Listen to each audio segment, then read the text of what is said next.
Julian Assange greets supporters outside the Ecuadorian embassy in London on Friday, May 19, 2017. Augstein AP Julian Assange, the founder of WikiLeaks, responded to the Atlantic's disclosure of private communications between his group and Donald Trump Jr. by praising his organization for its chutzpah in attempting to take advantage of the president's son.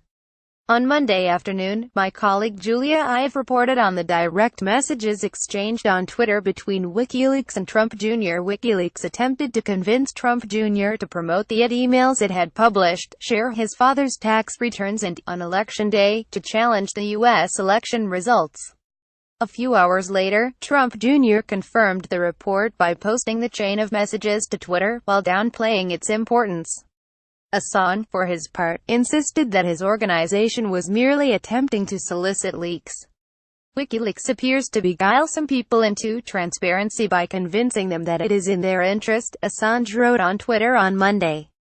He added that the message encouraging Trump to reject the election as rigged was intended to generate a transformative discussion about corrupt media, corrupt PACs and primary corruption. The Twitter conversation between WikiLeaks and Trump Jr., which began in late September 2016 and lasted through July of 2017, showed the radical transparency organization soliciting Trump Jr.'s cooperation.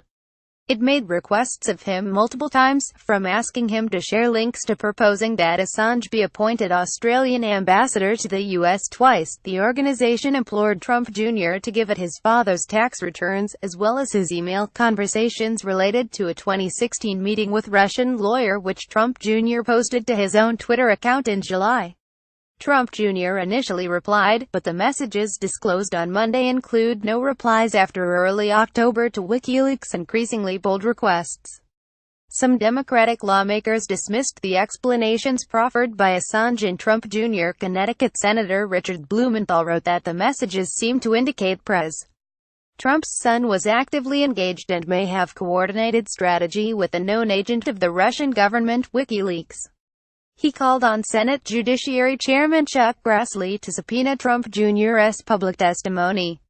There seems to be no reasonable explanation for these messages, Blumenthal told the AP. California Representative Adam Schiff, the ranking member on the House Intelligence Committee, wrote that the correspondence demonstrates again a willingness by the highest levels of the Trump campaign to accept foreign assistance. The Trump administration, meanwhile, found itself facing another round of unwelcome questions. Vice President Mike Pence was asked in October 2016 whether the Trump campaign was in cahoots with WikiLeaks. "Nothing could be further from the truth," he replied at the time. On Monday, his press secretary Alyssa Farah said that the vice president was never aware of anyone associated with the campaign being in contact with WikiLeaks. He first learned of this news from a published report earlier tonight.